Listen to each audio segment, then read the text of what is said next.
What is up, everybody, and welcome back to another Daily Drop brought to you by TarHeelIllustrated.com. I'm THI staff writer Jacob Turner. Joining me as he always does, very own publisher Andrew Jones. And AJ, we're here for a Carolina basketball-related drop, and we're going to be talking about in this one Roy Williams' 3 best coaching decisions, coaching jobs at North Carolina. This is not teams. This is more focused on individuals. And I think you guys are going to enjoy this podcast because AJ's got some really, really good insight on exactly why he picked these 3 guys in terms of Roy's best coaching jobs. Real quickly, AJ did put an article out about this same topic last week. I don't know exactly where we're going to run this, but a couple of weeks ago, probably at this point. I'm going to link that one below. It was premium. I'm assuming, is it free now, AJ? Is it still premium? What is it going to be like when we check it out? If you send me a text every couple of hours over the next 2 days to remind me to make it free, then maybe I'll actually get to it. No pressure, guys. If it's not free, it's because I've screwed up and didn't text AJ. But no, it's not free. It's totally on me. I will try to remind him to do that. Regardless, the link is below, and if you want to sign up, it's just $8.33 a month. Links in the description to sign up, and I highly recommend you doing so. It'll be all right, totally AJ. On me. Yeah, no, it's all good, man. Let's start with the first one on your list. We've talked about this one in a previous drop for a second. We didn't go in depth on it really, but I know you've mentioned it before. Talk to me about why Rashad McCants during that 2004-2005 national championship winning team is, I guess, the first one on the list here. Well, it was his second season back at Chapel Hill, so I guess if we're going chronologically first, yeah. They don't win the national championship in 2005, in my opinion, if Roy doesn't get Rashad on the same page. So I don't need to go into the bash Rashad stuff because I don't really have much to bash him about. I had my dealings with him, and at times he was all right to deal with. At times maybe he wasn't great. He wasn't someone that I don't think he really enjoyed dealing with the media and that kind of stuff. But I don't think people want to hear about that. More why this was a great decision for Roy. He was just not an easy teammate to have around. And you saw what happened after he left and how the rest of the guys on that roster galvanized very quickly to dispute things that Rashad had said. So getting that group on the same page, having a harmonious locker room with everybody together, not everybody but one. You've got to have everybody. Everybody but one means you're not unified. Everybody together means you're unified. And he had to get Rashad on the same page in order to win the title, to play selfless basketball, to play team basketball, and the mission only being about the front. And I'm not saying Rashad was a selfish player. It's just that there were so many nuances to him that sometimes made it challenging for other guys. And I say this because I've talked to a lot of the other guys, and they've told me that. They said stuff even back then.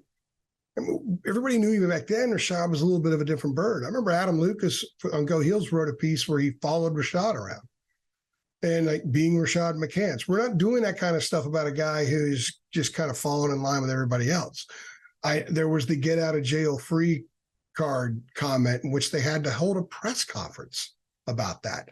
I remember covering a game against UNCW in Myrtle Beach at the convention center in Myrtle Beach when Roy kicked a couple of guys on the bench, sent them to the locker room during the game. Rashad and Rayshawn Terry were the 2 guys.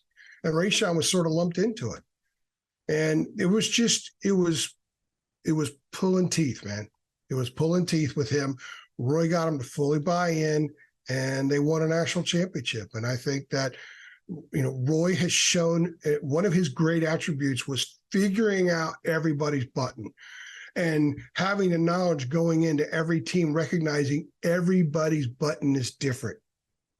It took him a while to figure out Kennedy Meeks' button, but he did, and they got a title out of it. I don't know how hard it was to figure out Rashad's button. He probably went through myriad buttons before he got to the right one, pushed it. Rashad joined the forces, and they cut down the nets.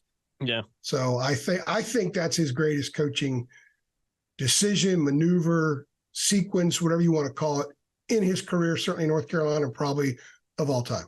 Yeah, agreed. And I mentioned a quote when we talked about In another daily drop, we talked about some of Carolina's best teams, I think. And one of the quotes from this season that I love the most from the documentary about the year is, it's amazing what can happen when nobody cares who gets the credit. And I remember as soon as I said that, you were like, that's got a lot to do with the Rashad McCants. And I think it perfectly kind of summarizes the attitude that was instilled not only amongst him, but the whole team.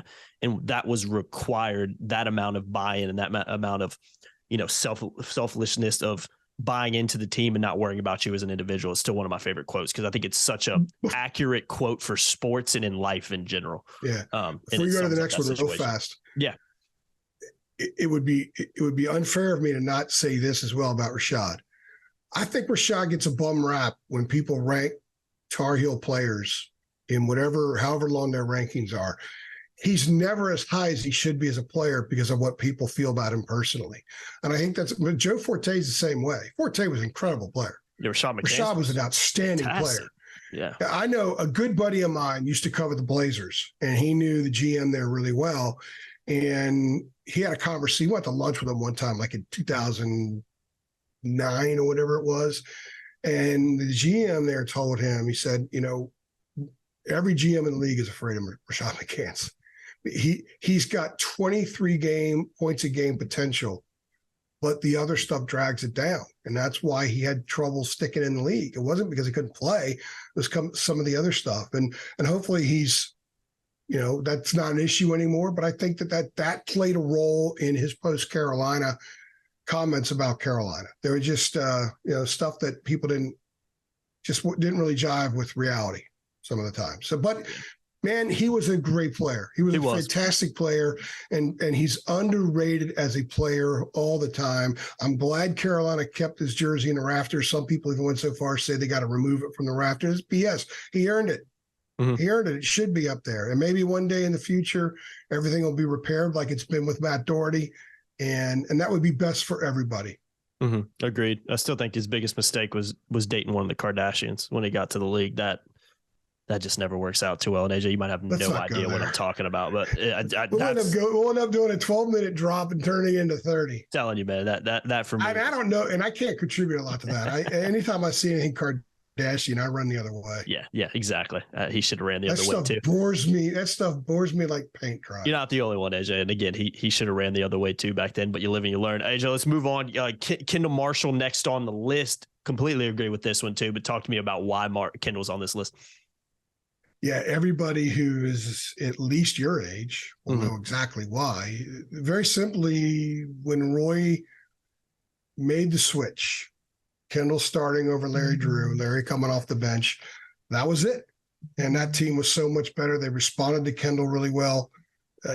You like to call Kendall's like a traditional pass-first point guard, which what he was. Larry needed to score. That was part of Larry's game. They already had scores out there. You got Henson, longtime NBA. You got Zeller, longtime NBA. You got Barnes, longtime NBA. You got Bullock, longtime NBA. You don't need a point guard taking shots away from those guys. You need him facilitating their shots. And that's exactly what Kendall Marshall did. People were on Roy for a while. When is he going to start him? When's he going to make the change? It's a lot easier to say that when you're on a couch or wherever, when you're not part of the program. When you're the head coach, a lot of these decisions you have to make, not simply for what happens on the court, but what happens off the court, how it affects the team, how it affects the locker room. And you don't want one bad apple to spoil the whole bunch. Isn't that what the Jackson 5 song about? Yep. So you got to be cautious about changes that you make to teams and to lineups and that kind of thing. So sometimes, and I think Roy has done this before, and I get it. There's a theory in leadership where you allow someone to fire themselves. So if it looks like it's not going to work or a change needs to be made, maybe you don't do it right then and there. You allow it to play out and become more obvious. So when that change is eventually made, everybody it would affect recognizes, yeah, that had to happen. That had to be made. Even the person that is right there being changed, they can't even defend it either. And I look back at that situation and think, okay, I mean, Larry wasn't a bad player. He played in the NBA, but Kendall was the right guy for that team. It's like Marquise Williams was the right quarterback for 2015 over Mitch Trubisky, who was the number 2 pick a year and a half later. Some people like, how could Larry Fedora not start Mitch Trubisky over because Marquise was the right guy for that team. Kendall was the right guy for the 2011 and 2012 Tar Heels. Look at where they were when that change was made. Then they took off, got to a regional final, and damn near got to a Final Four and 11. Mm-hmm. I'll never forget that Florida State game when the switch was made, 16 assists in that game, and it was like, okay, yeah, he's the guy. Yeah, it was just I'd never forget watching that game because it was just like it clicked, and I remember Carolina fans just like, oh yeah, like he's the guy. And then, the rest is history, for lack of a better word. And, so close to winning a national title as well if he wouldn't have got hurt. But yeah, I agree with that one. That switch was just amazing when it happened. And Carolina really never looked back for a couple seasons with that. AJ, last one, Bryce Johnson on this list. Another great shout by that, because let's not forget how good of a 15-16 season he had. Again, real quickly, I've talked about this on a previous drop, but Theo Pinson podcast, I remember he talks about Bryce Johnson. I think it was with Justin Jackson on the podcast, and they talk about how great he was that year. But the most interesting thing that they mentioned about that year was how it just clicked. And they talk about how Bryce was before that and kind of immature and wasn't really sure, just inconsistent. And then how good he just became almost overnight that year, and just amazing. So that's another really good shout. Bryce Johnson's, for me, is a guaranteed on this list. Go back to the CBS Sports Classic that season. That was the first time they wore black uniforms. They played UCLA in Brooklyn. And several minutes into the game, Bryce was not playing well. Maybe his head wasn't in it. I don't know. He made some mistakes. And our photographer at the time, Bruce Young, was on that baseline. It was over where the Carolina bench was. So Carolina was on defense at the time. Maybe Bryce had a foul. I don't know, out of position. I don't know what exactly it was. But Roy pulls him from the game early. And Bryce with flailing arms, cussing his head off, stomps over to the bench, sits at the end of the bench. And Roy left him there for about 8.5 game minutes.